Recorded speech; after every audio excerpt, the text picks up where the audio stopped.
Halloween is not just a holiday. It is a night that reminds us how thin the line really is between safety and fear.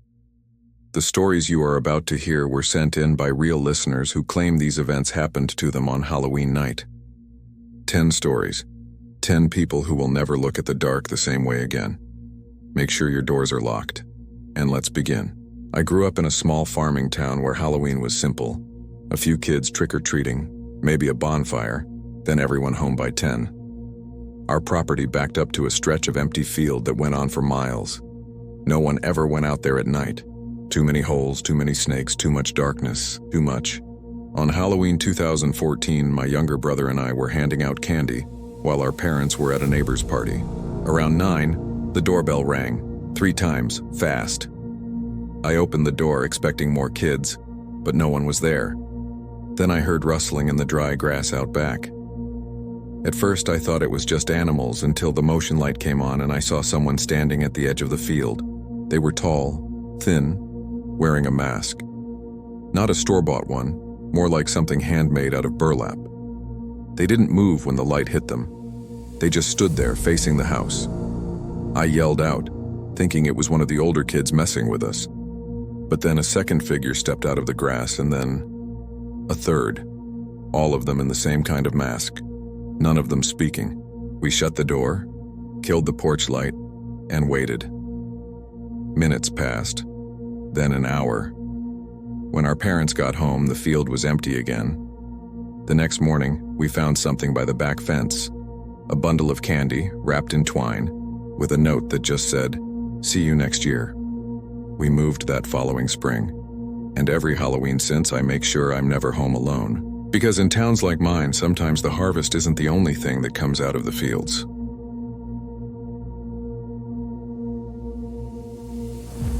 I live in Chicago now, and Halloween here feels different. Colder, busier, but just as strange. In 2019, I was heading home from a late shift downtown. It was past midnight, technically November 1st, and the subway was almost empty. At one stop, a man got on wearing what looked like a plague doctor mask. Long coat, black gloves, and one of those old beaked masks with the glass eyes. He sat across from me, didn't move, didn't speak, just stared. At first I laughed it off. It was Halloween, people wear weird stuff. But then, he took something out of his pocket, a small notebook. He flipped through a few pages, looked up at me, and said quietly, "Do you believe in coincidences?" Before I could answer, the train stopped and the lights flickered. When they came back on, he was gone, but the notebook was sitting on the seat next to me. Inside were short entries, all dated on Halloween nights going back years. Each one described a person on the train, what they were wearing, what time it was, and where they got off. The last entry read, "Blue jacket, 12:04 a.m. He's reading this now." I threw it on the tracks and ran up the stairs. Every Halloween since, I take the bus instead. Because sometimes you're not part of someone's story. You're their ending.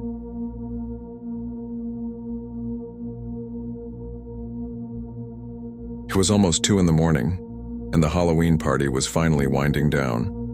My best friend Liam and I were some of the last to leave.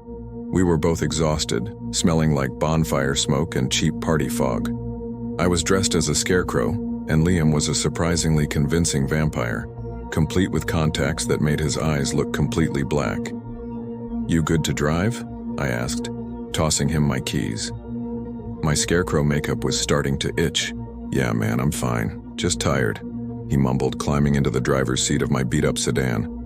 "Let's take the back roads. It'll be faster." Normally, I would have argued. The back roads were a series of winding, unlit lanes that cut through miles of dense forest and empty cornfields. They were creepy on a good day, let alone on Halloween night. But I was too tired to care. I just wanted to get home, so I just nodded and slumped into the passenger seat. The pavement soon turned to gravel, and the world outside our windows became a pitch-black tunnel, broken only by the reach of my headlights. The trees were bare, their branches like skeletal fingers scratching at the moonless sky. We drove in a comfortable silence for about 10 minutes, the only sound being the crunch of tires on gravel and the low hum of the engine. That's when I saw it. In the rearview mirror, a pair of faint lights appeared. No, not lights. Reflections. My headlights were bouncing off something behind us. A vehicle. "We've got a tail," I said, sitting up a little straighter. Liam glanced in the mirror. "Weird. Their headlights are off." I squinted, trying to make out the shape. It was a car, maybe an older model, dark and indistinct. It was keeping pace with us, maybe 50 yards back. The strange thing was, it made no attempt to turn on its lights. It just silently followed, a shadow gliding through the darkness. "Maybe their lights are busted," Liam suggested, but his voice was tight. He sped up a little, pushing the car to 50 on the narrow, winding road. The car behind us matched his speed instantly. The distance didn't change. "Okay, this is getting weird," I said, my heart starting to thud against my ribs. "Why are they so close, and why no lights?" Liam didn't answer. He just gripped the steering wheel tighter, his knuckles turning white. The road ahead was a disorienting mess of twists and turns. Every time we rounded a bend, I held my breath, hoping the follower would be gone when we straightened out. But it was always there. A persistent, silent shadow. A wave of adrenaline washed over me. All the ghost stories and local legends about these roads suddenly felt very, very real. I thought about the stories of phantom cars, of people who vanished on these routes. My scarecrow costume felt ridiculous and flimsy. "Try to lose them," I urged, my voice barely a whisper. Liam floored it. The engine screamed in protest as we shot forward, fishtailing on the loose gravel. The car jolted and bounced, and I had to brace myself against the dashboard. I looked in the side mirror, my heart pounding in my throat. For a moment, we pulled ahead. The reflected glow of our headlights on the car behind us grew smaller, fainter, and then, impossibly, it caught up. It was right back where it was before, as if our burst of speed had meant nothing. It was like it was tethered to us by an invisible rope. "It's not working," Liam said, his voice strained with panic. "It's not working." We were about 5 minutes from my house now. The familiar landmarks, an old abandoned barn, a crooked oak tree, did little to comfort me. They just seemed menacing in the dark, silent witnesses to our strange pursuit. The air in the car was thick with fear. We didn't speak. What was there to say? We both knew this wasn't normal. This wasn't some late-night joyrider. This was something else, something wrong. Finally, we broke free from the woods and hit the paved road of my neighborhood. The streetlights felt like heavenly beacons. My house was at the end of a long cul-de-sac. Liam didn't slow down until he was screeching into my driveway, the tires screaming on the concrete. He slammed the car into park and killed the engine. We both sat there, breathing heavily, our eyes locked on the rearview mirror. The silence was deafening. My whole body was trembling. And then we saw it. The dark car pulled up to the end of my street, right under the dim glow of the last streetlight. It didn't turn. It didn't drive past, it just stopped idling. Its engine was completely silent. We couldn't hear a thing. We sat frozen, watching, waiting. It felt like an eternity. My mind was racing. Should we call the police? Should we run inside? But we were paralyzed, mesmerized by the silent, dark shape at the end of the road. Then, a car door creaked open. A figure emerged. It was tall and slender, and it was wearing a costume. From this distance, it was hard to make out the details, but it looked like one of those blank, white-masked figures you see in horror movies. The mask was smooth, featureless, except for 2 dark, empty eye holes. The figure didn't move. It just stood there next to its silent car, looking directly at us. It was perfectly still. It didn't wave. It didn't gesture. It just stood, watching. Liam and I didn't even look at each other. On some unspoken command, we both threw our doors open and scrambled out of the car, sprinting for my front door. I fumbled with my keys, my hands shaking so badly I could barely fit the key in the lock. It felt like time was slowing down. Every second was agony. I could feel the stare of that masked figure on my back, a cold, heavy weight. Finally, the lock clicked. We tumbled inside, slamming the door shut and flicking on every deadbolt and chain. We didn't go to the window. We didn't peek through the blinds. We just stood in the entryway, our backs pressed against the door, listening to the frantic sound of our own breathing. We stayed like that for what felt like hours. We never heard the car leave. We never heard footsteps. When the sun finally started to rise, casting a weak gray light through the windows, we crept to the front window and looked outside. The street was empty. The car was gone. The figure was gone.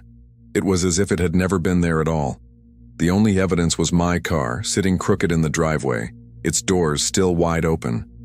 We never talked about what we saw. We didn't need to. Sometimes when we hang out, I'll catch Liam staring off into the distance, and I know exactly what he's thinking about. I know because I think about it too. I think about that silent car. I think about that featureless white mask staring at us from the end of the street. I live in a different house now, in a different town. But some memories you can't leave behind. They follow you. I don't drive those roads on Halloween anymore.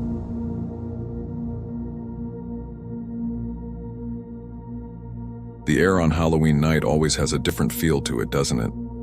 Crisp with the scent of wood smoke and decaying leaves. But that year, the air felt heavy. My friends and I, all around 13, decided we were too old for trick-or-treating. Instead, we dared each other to spend Halloween night in Old Man Hemlock's pumpkin patch. Hemlock's farm was legendary in our town, mostly because no one ever saw him. His property sat at the end of a long, winding dirt road, surrounded by a dense forest. The pumpkin patch itself was enormous, stretching over several acres, but it was always eerily perfect. Not a single weed, not a single rotten pumpkin. Just rows and rows of perfectly round orange globes. The rumor was he guarded them jealously, but no one had ever actually seen him do it. So there we were, the four of us, me, Mike, Sarah, and Chloe, huddled at the edge of the patch just as the moon climbed high into the inky sky. The dare was simple. Grab the biggest pumpkin you could find and make it back to the road without getting caught. Simple, but terrifying. The silence was the worst part.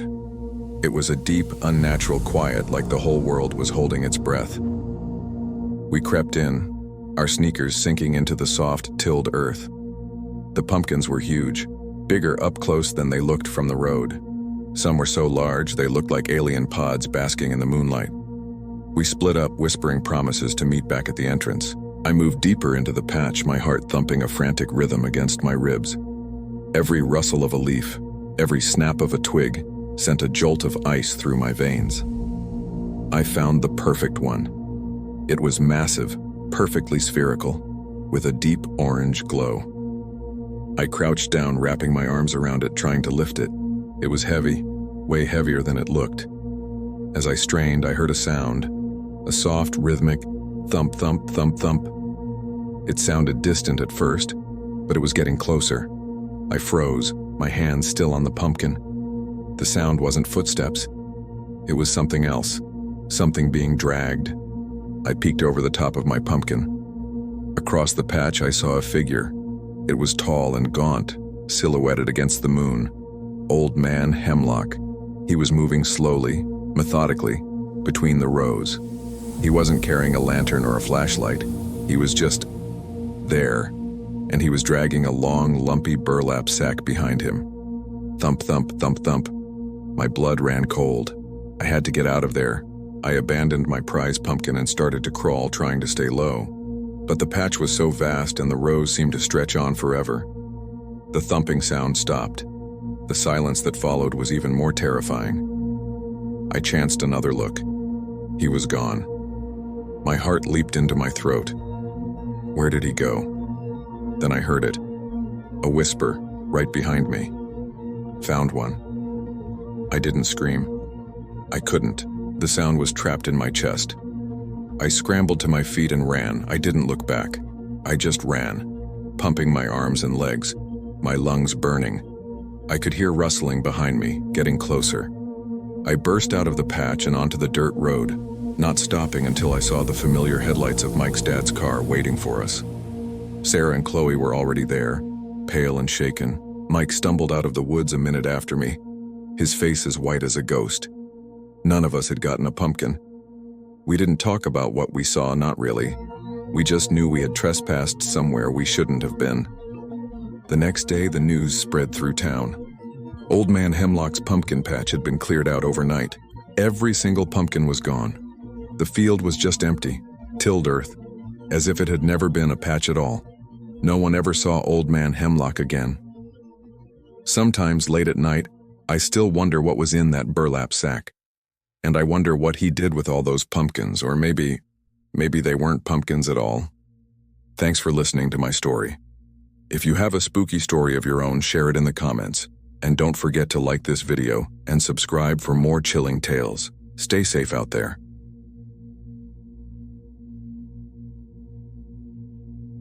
Every Halloween, it's the same tradition. Our house sits way back from the county road, down a long, winding gravel driveway that's more like a tunnel through the woods. We don't get trick-or-treaters up at the house. It's just too far. So my dad started this thing years ago. We put a big plastic pumpkin candy bowl at the end of the driveway, right by our mailbox, with a little solar-powered lamp next to it, and a sign that says, "Take one, please. Happy Halloween." Most years, it works out great. By 9 o'clock, the bowl is usually empty. We fill it with the good stuff, you know? Full-sized candy bars, big bags of sour gummies, all the things kids actually want. It's our way of being part of the neighborhood, even if we are a mile away from the nearest neighbor. This year, Halloween fell on a Tuesday. The air was cold, sharp, and smelled like wood smoke and decaying leaves. A perfect autumn night. My wife, Sarah, and I filled the pumpkin bowl to the brim right after dinner around 6. I remember the specific candy we used because we had bought it all on sale the week before. A mix of Snickers, Reese's Cups, and Twix. Nothing else. Just those three. I walked it down the driveway myself. The woods on either side were already dark and full of rustling sounds. A deer, probably. The wind made the old oaks creak like closing doors. I set the bowl down, turned on the little lamp, and hammered the sign into the soft dirt. Looking back up the driveway, our house was just a warm, distant light. It felt a little lonely out there, but also peaceful. Around 9:30, just like usual, I figured the candy must be gone. Sarah was getting our two kids, Leo and Mia, ready for bed. They'd spent the evening carving pumpkins and watching a cartoon Halloween special. I pulled on my boots and a jacket. "Gonna go grab the bowl," I called out. The walk back down was darker than before. The moon was just a sliver hiding behind thick clouds. The only light was from my phone's flashlight, dancing over the gravel and the gnarled tree roots that pushed up through the dirt at the edges of the path. The air felt heavier, colder. I kept getting that feeling like I was being watched. But that's just the woods at night. It plays tricks on you. When I reached the end of the driveway, I saw it. The plastic pumpkin was still there, sitting in the weak glow of the solar lamp. But something was wrong. It wasn't empty. It was full. Actually, it looked fuller than when I had left it. My first thought was that some parent, as a nice gesture, had added their own candy to the bowl. People can be thoughtful like that. I smiled to myself, picking up the pumpkin. It felt heavy. Heavier than it should have. I started the walk back, my flashlight beam bouncing ahead of me. The woods felt quieter now. Too quiet. Even the wind had died down. Halfway up the driveway, my curiosity got the better of me. I stopped and angled my flashlight into the bowl. My heart went cold. It wasn't Snickers or Reese's or Twix. The bowl was filled to the brim with strange old-fashioned candies. The kind you see in dusty jars at a forgotten general store. There were hard butterscotches in crinkled yellow cellophane wrappers that were faded and almost brittle. There were little strawberry-shaped hard candies with green tops, the kind my grandmother used to have. And there were dozens of those black and orange taffy things in plain wax paper, the kind nobody actually likes. They were all just there, piled on top of each other. I stood there for a long moment, frozen. My mind was racing, trying to make sense of it. Who would do this? Who would walk all the way out here, take all of our candy, and then replace it with this? I looked back down the dark, empty road. No cars, no lights, just the oppressive blackness of the countryside. A chill that had nothing to do with the temperature crawled up my spine. The candy felt wrong. The wrappers were old, Some were slightly sticky, as if they'd been sitting in a damp basement for years. I reached in and picked one up. A butterscotch. The cellophane crackled under my fingers like a dry leaf. It felt ancient. I dropped it back in the bowl as if it had burned me. This wasn't a prank. It didn't feel like a prank. It felt like a message. But what was it trying to say? I hurried the rest of the way back to the house, my steps crunching loudly on the gravel. I felt an urgent need to get back inside, to lock the door. When I stepped into the warm light of the kitchen, Sarah looked up from wiping the counter. "Get it? Was it empty?" she asked with a smile. I just stood there holding the pumpkin bowl out. I couldn't speak. I just pointed my flashlight into it. Her smile faded. "What is that? Where did our candy go?" "I don't know," I finally managed to say, my voice sounding shaky. "It was just like this." We stood in silence, staring at the strange assortment of old candies. They looked completely out of place in our modern kitchen. We didn't touch them. We just looked. Who had them? Where did they come from? Were they out there, in the dark, watching me? Waiting for me to take one? I thought about the kids who might have come by. Did they take our candy and leave this? No, that made no sense. A group of kids wouldn't be carrying around a huge bag of vintage candy. This was deliberate. This was one person or something. Someone who knew our tradition. That night I couldn't sleep. I kept going to the window, peering out into the darkness that surrounded our house. The woods looked like a solid black wall. Every shadow seemed to move. Every creak of the house made me jump. I checked the locks on the doors 3 times. Sarah was just as unsettled. We ended up throwing the candy away, all of it. We put it in a trash bag, tied it tight, and put it in the can outside. It felt like we were disposing of evidence. The next morning, everything looked normal. The sun was out, the trees were just trees, the driveway was just a driveway. But something had changed. The woods no longer felt peaceful. Our little patch of land felt exposed. We never talked about it again, not really. What was there to say? We tried to rationalize it. A weird prankster. An eccentric old neighbor we didn't know about. But none of it ever felt right. The feeling of that night, the cold dread I felt standing at the end of my driveway with that bowl of strange, unwanted offerings, it sticks with me. We still live here. And every year when Halloween comes around, I think about that night. We don't put the candy bowl out anymore. We turn off the porch light and pretend we're not home. Because I still don't know who was out there, or what they wanted us to take.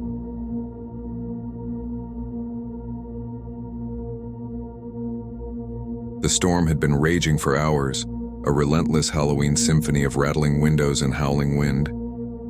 I was curled up on the sofa, a warm blanket pulled to my chin, trying to lose myself in an old black and white movie.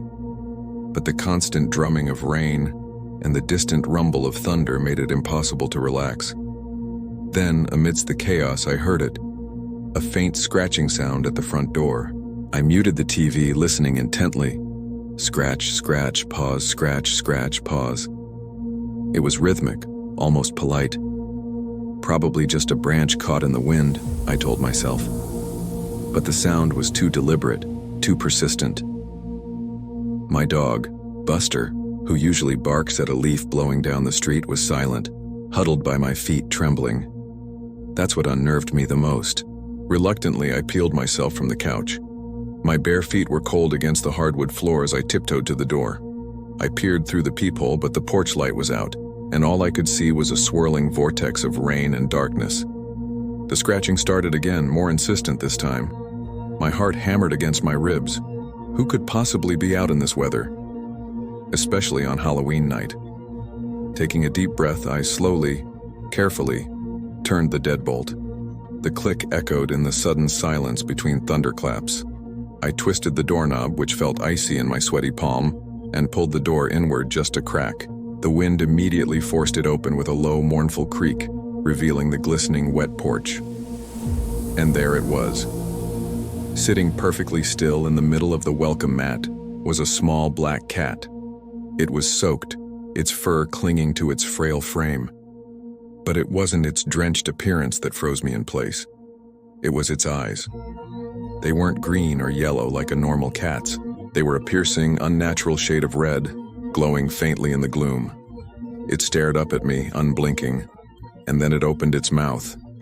But it wasn't a meow that came out.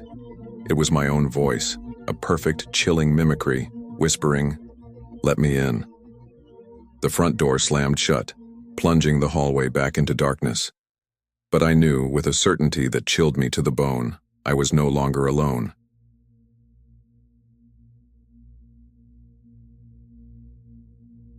It was our first Halloween in the new apartment. You know the kind. Old building, floors that groaned with every step, a weird draft that seemed to come from nowhere.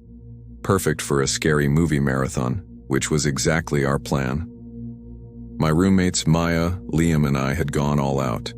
We had fake spiderwebs draped over everything, a bowl of candy by the door that we were mostly eating ourselves, and a stack of classic horror films ready to go. The night was chilly, and a thick fog was rolling in, muffling the sounds from the street below. We were deep into our second movie, completely absorbed, when the doorbell rang. We all jumped. We weren't expecting anyone. Liam paused the movie, and we exchanged confused looks. Who would be out this late, especially in this weather? I shrugged and got up to answer it, figuring it was probably some neighborhood kids making a late-night candy run. I swung the door open, and my breath caught in my throat. Standing on our welcome mat were three figures, straight out of the very movies we were just watching. On the left was a towering figure in a grimy white mask and dark blue coveralls, a large, fake butcher knife held loosely in one hand. On the right, a man in a burned-up fedora and a red and green striped sweater, a bladed glove glinting under the dim porch light. And in the middle, a silent, menacing shape in a ghostly mask and a tattered black robe. For a second, I was just frozen. Then I burst out laughing. "Whoa, you guys look amazing," I yelled back into the apartment. "Maya, Liam, you have to see this." They came scrambling to the door, their eyes widening in appreciation. "That's incredible," Maya said. "The detail is insane. Where did you get those costumes?" The three figures didn't say a word. They just stood there, completely still. The one in the middle simply tilted his head, a gesture so perfectly mimicked from the movies it was almost unsettling. Liam, ever the documentarian of our lives, grabbed his phone. "We have to get a picture of this. This is epic." He turned to them. "Hey, would you mind for the Halloween memories?" Again, silence. But the figure in the blue coveralls gave a slow, deliberate nod.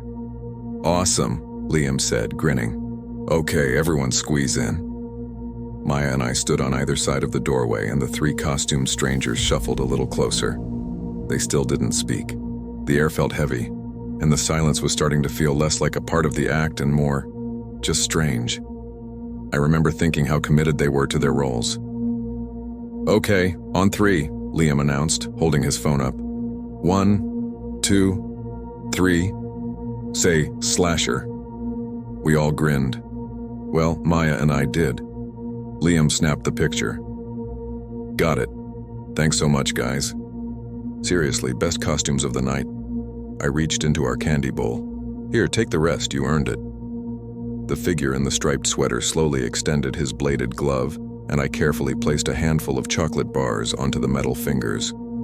He retracted his hand, and without another gesture, the three of them turned in unison and disappeared back into the thick fog that had swallowed our street. We closed the door, buzzing with excitement. "Can you believe that?" Maya said, heading back to the couch. "They were so in character, didn't break once." Liam was already fiddling with his phone. "I'm posting this right now. Wait till everyone sees these costumes." He tapped on his screen and then he stopped. He just stood there staring at his phone, his face slowly losing all its color. "Liam, what's wrong?" I asked. He didn't answer. He just held the phone out for us to see. I leaned in and my heart dropped into my stomach. It was the photo he had just taken. Maya and I were there, smiling awkwardly at the edges of the frame, and standing in our doorway were three people. But they weren't in costumes. There was no white mask, no bladed glove, no ghostly face. Instead, there were just three ordinary-looking people: a tall, broad-shouldered man in a simple mechanic's jumpsuit, a shorter man in a worn-out red and green sweater, and a pale, thin person in a plain black hoodie. They weren't holding any props, and they weren't standing silently. All three of them were smiling. Wide, unnervingly cheerful smiles that didn't reach their eyes. They looked like they had just been invited in for a friendly chat. We stared at the picture, the silence in our apartment now thick with a different kind of feeling. It wasn't the fun, spooky silence of a horror movie. It was a cold, creeping dread. "No," Maya whispered, shaking her head. "No, that's not possible. I saw them. I saw the masks." I snatched the phone from Liam, zooming in, trying to find some logical explanation. A glitch? A weird filter he'd accidentally used? But the photo was crystal clear. The smiling man in the sweater, the towering man in the coveralls, the person in the hoodie. Just people. We didn't watch any more movies that night. We triple-checked the locks on the doors and windows, and none of us really slept. We spent hours trying to rationalize it. Maybe our minds played tricks on us. Maybe the excitement of Halloween made us see what we wanted to see.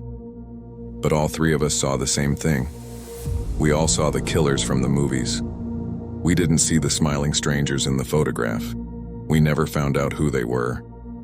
We asked our neighbors the next day, but no one had seen them. They were just gone, vanished as quickly as they had appeared. We tried to forget about it, to dismiss it as a shared bizarre hallucination. And for a while we did. Life went on, until the next Halloween. We were on edge all day and decided against doing anything big. As the sun set, Liam went to take out the trash. He came back inside, pale and holding a small square envelope. He didn't have to say anything. He just placed it on the kitchen table. Inside was a photograph, the one from last year. The smiling strangers in our doorway. It's been 5 years since that night. We don't live in that apartment anymore, but the tradition continues. Every single Halloween, on October 31st, one of us finds it, tucked under a windshield wiper, left on a doorstep, slipped into a mailbox, a perfect, glossy print of that photograph. We never see who leaves it. There's never a note. There's just the picture. A quiet, smiling reminder of the night the monsters came to our door, and the even more terrifying moment we realized they weren't wearing masks at all. Thanks for listening to my story. If you enjoyed it, please hit that like button and consider subscribing for more tales from the dark. Stay safe out there, and have a happy Halloween.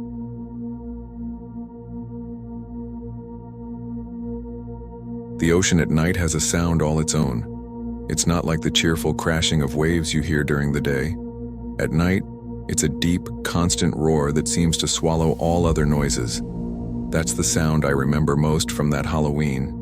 My friends Liam and Chloe and I thought beach camping on Halloween would be the perfect spooky adventure. We found a secluded cove miles from any town lights, flanked by steep rocky cliffs. It felt like our own private corner of the world. As dusk settled, the sky turned a bruised purple and orange. We got the fire going, the flames dancing and spitting sparks into the growing darkness. We roasted marshmallows, told dumb jokes, and felt that perfect sense of freedom you only get when you're young and away from everything. The tide was coming in, and the waves were getting louder, crashing closer and closer to our little camp. It was exhilarating. Around 10 o'clock, Liam pointed out toward the water. "Hey, do you guys see that?" We squinted into the blackness. Far out, almost lost in the vast expanse of the ocean, was a single faint light. It bobbed up and down with the swell. A boat, probably. We didn't think much of it. Fishermen often work at night. We went back to our stories, the fire crackling, the sound of the ocean a constant, deep hum. An hour later, I looked up from the fire and glanced out at the water again. The light was closer now, much closer. Close enough that I could make out the dark silhouette of a small fishing boat against the slightly less black horizon. It was just sitting there, beyond the breakers, its engine silent. An unsettling stillness came over me. Why was it just waiting? Chloe noticed my stare. "What is it?" she whispered, her voice tight. "That boat," I said, trying to keep my own voice steady. "It's a lot nearer." Now Liam was looking too. We all watched it. The cheerful atmosphere of our campfire completely gone, replaced by a cold, prickling dread. The single light on its mast seemed like a malevolent eye fixed on us. We couldn't hear an engine, couldn't see anyone on deck. It was just there, a dark shape on the dark water. We tried to rationalize it. Maybe their engine died. Maybe they were just waiting for the tide to change. But every excuse felt flimsy. The feeling of being watched was overwhelming. We stopped talking, our ears straining over the roar of the surf for any other sound. That's when we heard it. A faint scraping noise.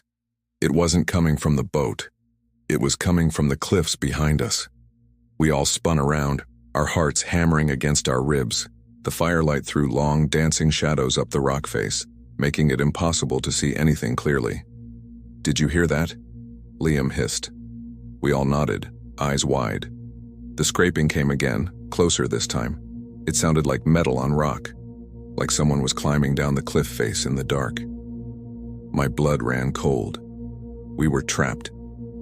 The ocean was in front of us, and behind us, in the pitch-black cliffs, someone was coming down. The boat wasn't the threat. The boat was the distraction. It was a classic pincer movement, and we were caught right in the middle. We were no longer adventurers. We were prey. "We need to go, now," I said, my voice barely a whisper. We didn't even think about the tent or our gear. We just grabbed our phones and scrambled to our feet. The scraping was louder now, accompanied by the clatter of loose stones tumbling down the cliff.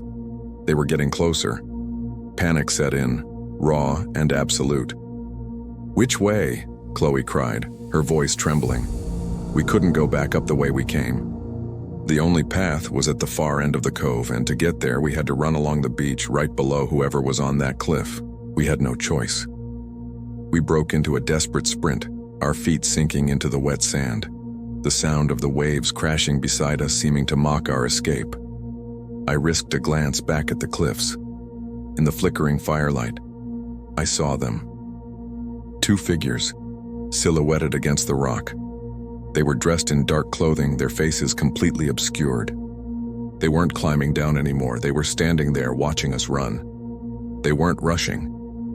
It was the calm, deliberate stillness of predators who knew their prey had nowhere to go. That was the most terrifying part. They weren't in a hurry. We reached the narrow path that led up and away from the beach, our lungs burning, our legs screaming. We didn't stop running. We crashed through the undergrowth, branches whipping at our faces, stumbling over roots in the darkness. We didn't look back again.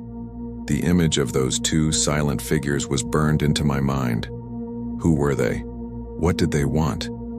The questions hammered in my head with every panicked footstep. We ran for what felt like an eternity until we finally burst out onto the deserted coastal road. We were gasping for air, covered in scratches, our minds reeling.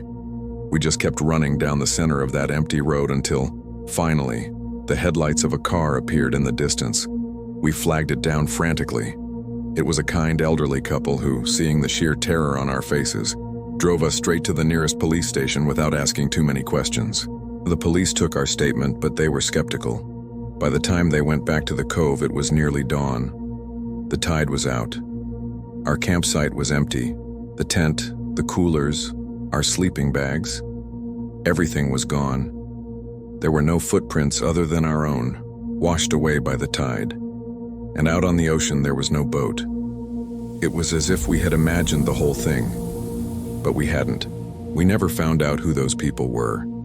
The police report mentioned opportunistic thieves maybe watching for isolated campers, but I know it was more than that. The coordinated nature of it, the boat as a lookout, the climbers on the cliff, it was too planned, too sinister. They weren't just thieves, they were hunters. That Halloween taught me that the most terrifying monsters are real, and sometimes the most beautiful, isolated places are the most dangerous. I haven't been camping since. I don't think I ever will again. Thanks for listening to my story. If you have a story of your own, I'd love to hear it in the comments. Be safe out there, and if you enjoyed this, please consider liking the video and subscribing for more content. See you next time.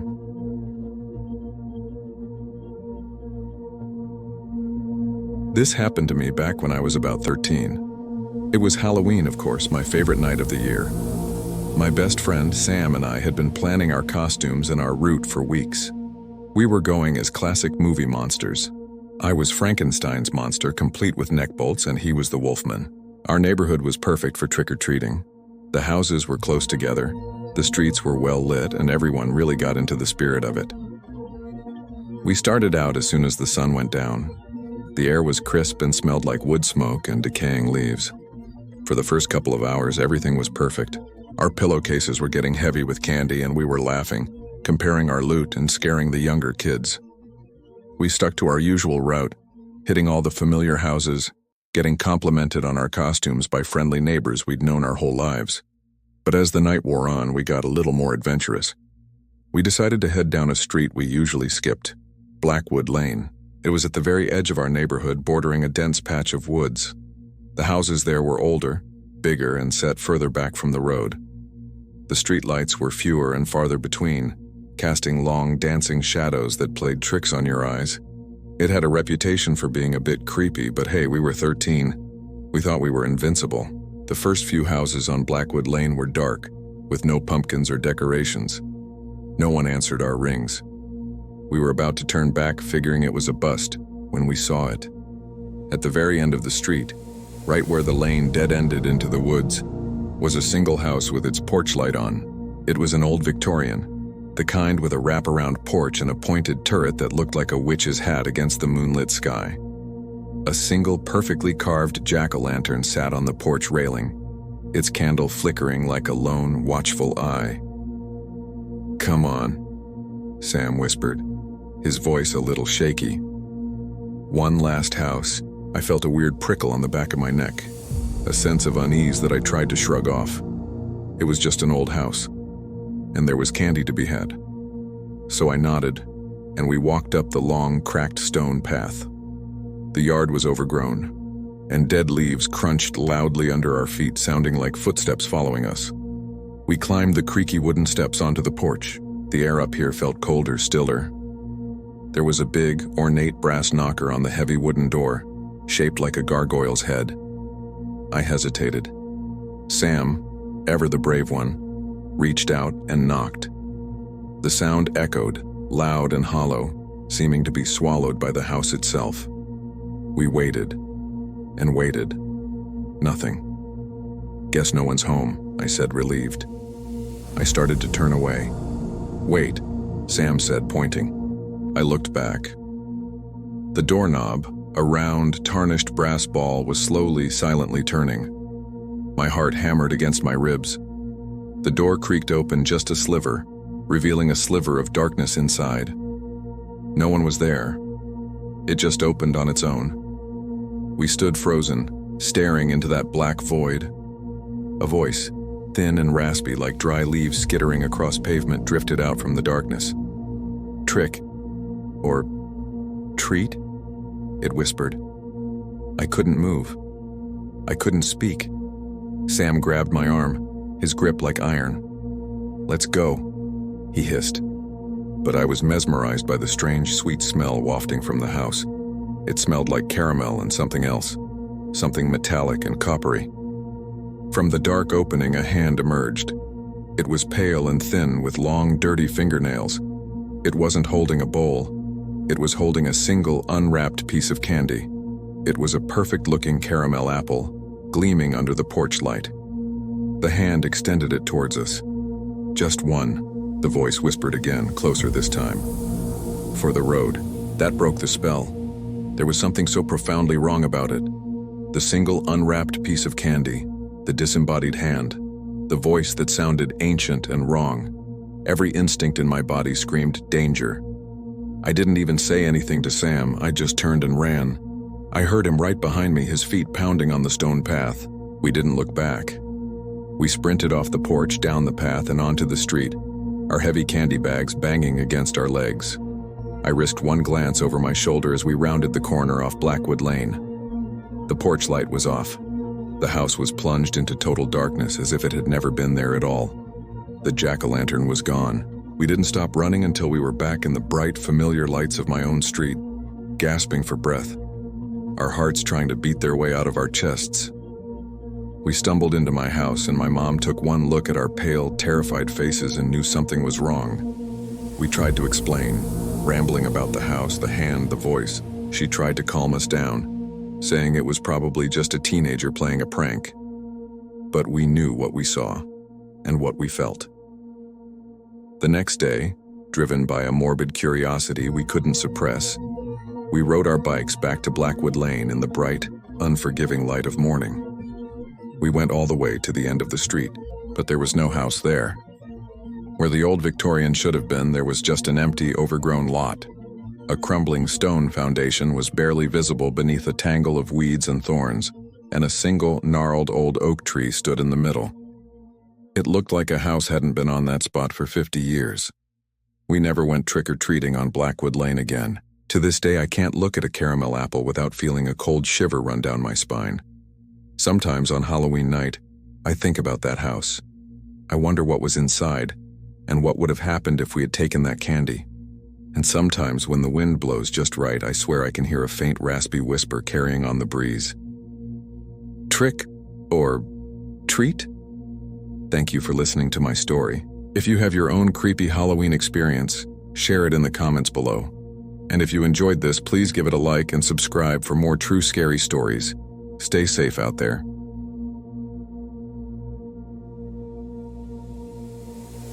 All right, gather round everyone, because I have a story that still gives me chills just thinking about it. This happened a few years ago, back in college. My friends and I were those people who live for Halloween. I'm talking full-on costumes, horror movie marathons all October, the whole deal. So, when we heard about this legendary, immersive, haunted house an hour out of town, we knew we had to go. The flyers were intentionally vague, just an address and a date. It was called the Blackwood Manor Experience. The lore was that it was a real, abandoned manor house where a family had vanished under mysterious circumstances a century ago. The organizers claimed they weren't adding anything, just unlocking the doors and letting you experience whatever was still inside. Classic marketing, right? We totally bought it. So Halloween night rolls around. It's me, my roommate Sarah, her boyfriend Mark, and our friend Leo. We pile into Leo's beat-up sedan and head out into the countryside. The sun is setting, casting these long, spooky shadows over the fields. The directions lead us down a series of progressively smaller and creepier roads until we on a gravel path surrounded by woods. Finally, we see it. Blackwood Manor. It looked exactly like something out of a horror movie. A massive, dilapidated Victorian house, black against the twilight sky. There were a few other cars in a makeshift parking area, but no signs, no staff, just a single flickering lantern hanging by the front door. The vibe was immediately unsettling, way more so than your typical commercial haunt. We get out of the car, and the air is just heavy, cold. We walk up the creaking porch steps. The front door was this huge oak thing with a rusty iron knocker. Mark, trying to be brave, reaches out and knocks. The sound echoed weirdly, and then, with a slow, groaning creak, the door just swung open by itself. Inside, it was pitch black. We pulled out our phones for light, but a sign just inside the door read, "No lights, no phones, the house provides." Taped to the sign were 4 old-fashioned, battery-powered lanterns. Spooky, but we were committed. We each grabbed one, switched them on, and the weak, yellowish beams barely cut through the oppressive darkness. The door slammed shut behind us and the lock clicked. There was no going back. The front hall was massive. A grand staircase swept up into the darkness, and everything was covered in a thick layer of dust and cobwebs. It smelled like decay and old paper. We started exploring the downstairs rooms. There was a library with books rotting on the shelves, a dining room with a long table set for a dinner that never happened, plates and silverware still there under a century of dust. It was incredibly detailed. "These guys went all out," Leo whispered, but his voice was shaky. That's when the subtle stuff started. A floorboard creaking in the room above us when we were all downstairs. A book falling off a shelf in the library after we'd already left the room. We tried to laugh it off, blaming it on clever effects. Sarah was the first to really get spooked. She swore she saw a shadow move in the corner of her eye, a small, childlike figure darting behind a dusty armchair. We told her it was just the flickering lanterns playing tricks on her. We decided to head upstairs. The stairs groaned under our weight, and the air got even colder. The upstairs hallway was lined with closed doors, and a huge, grimy portrait of a stern-looking family hung at the far end. Their eyes, I swear, seemed to follow us. We decided to stick together and check out the first room. It was a child's nursery. A rocking horse stood in the middle of the room, and a creepy-looking porcelain doll sat in a tiny chair, its painted eyes staring blankly. As we were about to leave, the rocking horse began to move. Just a slow, rhythmic rock, back and forth, back and forth. No sound, just the motion. We all froze. Mark tried to be logical. "It's on a motor, guys, see? An old-school animatronic." But his voice lacked conviction. We backed out of the nursery and moved to the next room, the master bedroom. It was huge, with a 4-poster bed, the canopy torn and hanging like spiderwebs. A woman's vanity table stood in the corner, its mirror clouded with age. As Sarah got closer to it, she gasped and pointed. Reflected in the grimy mirror standing right behind her was the faint image of a tall, gaunt woman in a white dress. We all saw it. Sarah screamed, and we all spun around. But there was nothing there. Absolutely nothing. That's when the panic started to set in. This was feeling less like a fun haunted house and more like we had made a very, very big mistake. We heard a little girl's giggle echo down the hall. It didn't sound like a recording. It sounded real, and it was moving. Leo yelled, "Okay, I'm done. Let's get out of here. Let's." We scrambled back toward the main staircase, our lanterns swinging wildly, casting chaotic shadows all over the walls. But when we got to the top of the stairs, the portrait of the family was gone. In its place, freshly scratched into the grimy wallpaper, were 4 stick figures, and one of them had a big X scratched over it. We practically fell down the stairs, desperate to get to the front door. Mark grabbed the handle and twisted, pulling with all his might. It wouldn't budge. We were locked in. Real, genuine panic took over. We were all yelling, banging on the door. Then all at once, all 4 of our lanterns flickered and died, plunging us into absolute suffocating darkness. Screams. Total chaos. I remember falling to the floor, trying to crawl away from something. I could hear shuffling sounds around us, a low whisper that seemed to come from everywhere at once. I felt an icy cold touch on the back of my neck. Then I heard Mark shout in pain, followed by a sickening thud. Sarah screamed his name. Leo was yelling, "What was that? What was that?" What was... Suddenly, the front door flew open, flooding the hall with moonlight. Standing on the porch were 2 guys in security jackets. They were the organizers. One of them shouted, "What are you all doing? The event was canceled. The house isn't safe." We stumbled out, gasping for air, blinking in the moonlight. We were all there. Me, Sarah, Leo, but not Mark. Sarah was hysterical, screaming his name, asking where he was. The security guys looked confused. "What are you talking about? There are only 3 of you." We tried to explain. We told them our friend Mark was with us, that he came in the car with us, that he'd been inside with us. They shone their flashlights in our faces, looking at us like we were crazy. "Listen, we got a call about trespassers. The event was canceled this morning due to structural concerns. We've been here for an hour. Nobody else has come in or out. It's just been the 3 of you." We looked back at the house. It was just a dark, silent, empty building. We frantically searched our car. His jacket was gone, his phone wasn't there. It was like he had never been with us. The police came. We filed a missing persons report. They investigated the house but found nothing. No secret passages, no animatronics, no sign of a struggle, no sign that anyone named Mark had ever been there. To this day, Mark is still a missing person. Sarah had a complete breakdown. Leo and I don't talk about that night. Officially, the police think he just ran off. But we know what we saw. We know he was there with us. It's like the house just took him. erased him. The Blackwood Manor experience wasn't a show, it was real, and we paid the price of admission. So if you ever see a flyer for some underground, super secret haunted house, maybe just stay home and watch a movie instead. Some doors are better left unopened. Thanks for listening to my story. It's not an easy one to tell. If you have any stories of your own, I'd be interested to read them in the comments. Take care of yourselves, and please, be safe out there. Don't forget to like and subscribe for more strange tales. I'll see you in the next one.